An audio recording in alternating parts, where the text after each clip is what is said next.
because we haven't seen the full potential from him. And if the trajectory continues to go upwards, now I'm very curious to see, how much of a sweetheart deal is that contract going to be, really, when it comes down to it. I think a year or two from now, you could be looking at it as one of the better contracts in the NHL, because contracts are only going to continue to ascend, and they're going to get bigger and more grandiose.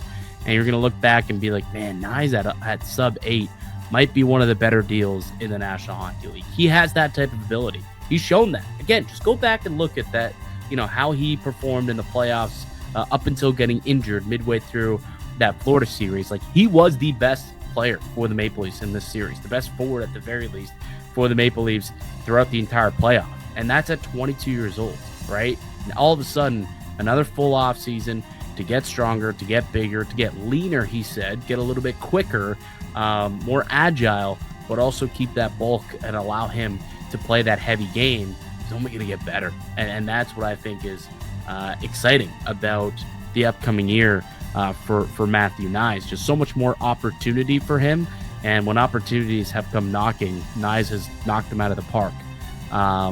So 29 goals, 58 points a season ago. His over-under on FanDuel is only 60 points. Yeah, you can get 60-plus points for Matthew Nyes to score 60-plus points on FanDuel at minus 125. That's a smash hammer bet for me. Absolutely, that's something that I'm taking the over on.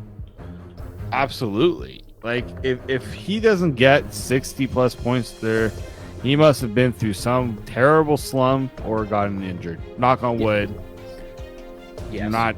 Don't even need to. I'm sorry I even did that. Why but you put that into the ether, Dave? What the hell's wrong with you, man? Yeah, I for me, it's just I don't. Again, 60 points. That's a pretty. Again, it's expecting him to take a move up in terms of what he's been able to do in the past. Well, but his role gets more increased too. Let me give you some numbers here, okay? And why I think 60 is easily attainable. I think he's going to have 75 plus points this year. So 60, blowing past that. If you can get him, bet up the number a little bit and try and get 70 plus, I think that's where you'll find even better value. Because last year, and keep in mind, he wasn't a top 6 player the entire season. Really only the latter third is when he really got onto that top line with Matthews and Marner.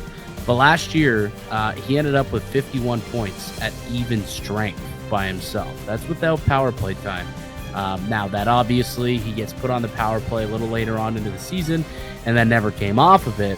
But 24 of his 29 goals were scored at even strength. So now you add in those power play opportunities, right? All of a sudden you go from 51 points to probably going to end up with 20, 25 points maybe on the power play.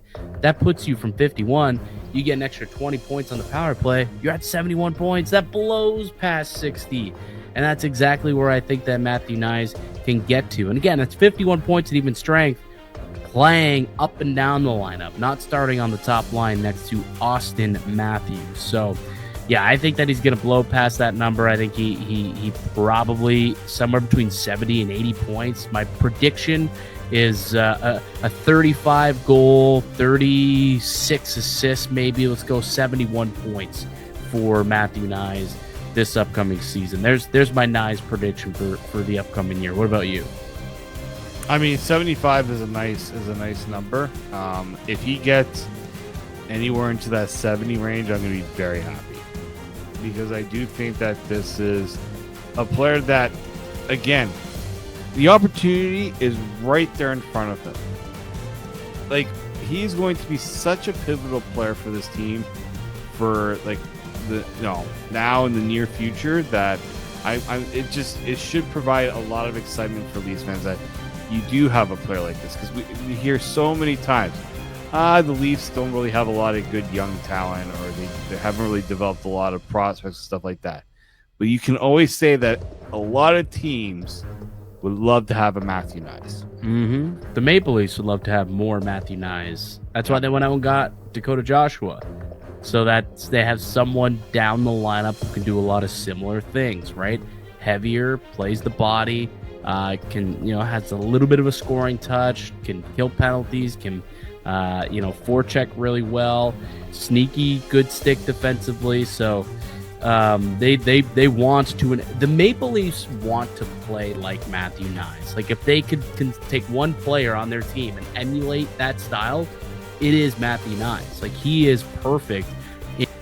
He's perfect in Craig Berube's system and what they want to be, right? So it only makes sense that that they give him kind of the keys to the kingdom in a way. Obviously, not fully. Matthews is always going to be the king, but I mean, I don't know. You're looking at a guy who just plays different, right? He's a different cat, and he's just different for this team, and he's going to provide an element that they really have not had.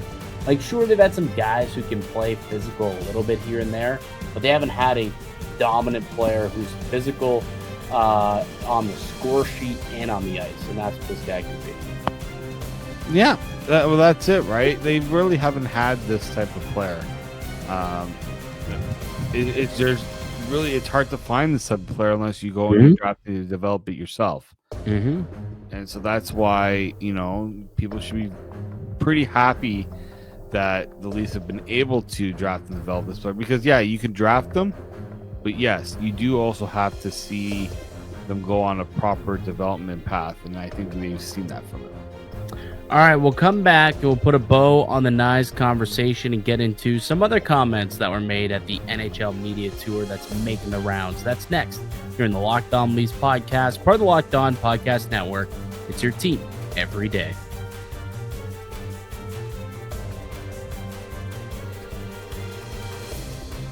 The Locked On Leafs podcast continues. Mike DiStefano, Dave Morisuti with you, as we are each and every Monday through Friday, free and available. The Locked On Leafs podcast. Find it wherever you get your podcast, and also on YouTube. Dave, you want to put a bow on the Matthew Nyes conversation? Any final comments you'd like to make? I know he was asked about Mitch Marner, which it's almost like every single Leafs player has to take a Marner question. Every single one. Even if a player didn't even play with Mitch Marner in Toronto. Dakota Joshua's going to get asked about Mitch Marner. Just the way it's going to go. Yeah. The one thing I saw one of the comments talking about him being, the guy in the locker room that took charge of the music. And I'm like, is that really necessary to bring up? Like, are you really going to miss somebody because they played music in your locker room? Who, Marner? Yeah. I've heard he's like the third player I've heard talk about. I was like, does this guy have the best music taste in the world that it's just going to be so hard to not have somebody else play music in that locker room? Dave, I don't know about you, but how many times did we talk about the Maple Leafs and their slow starts? Maybe they need some better pregame music to get them pumped up, okay? Maybe they'll be much better off with someone else playing DJ in the Maple Leafs locker room before games, and they can get hyped up and get out there and get going and go, up 3-4 Cobb in the first 8 minutes of a game instead of getting absolutely shelled, which we saw one too many times for my liking last season. I don't disagree with that. And I think now he did go on to say like he did things outside and he organized a lot of stuff. I just always find the music ones kind of funny, and I didn't even think about the slow starts. But like, let's find other reasons to say Mitch Marner will be missed, other than talking about him playing music in the locker room. Wow, I mean, it's just something. Obviously, they're gonna miss his on ice talent, though. I don't think that has to be said. No. That's something that everyone obviously knows that you're going to miss. So it doesn't need to be said. But I mean, it's very obvious and evident that it's going to be, there could be growing pains early in the season to find out, who works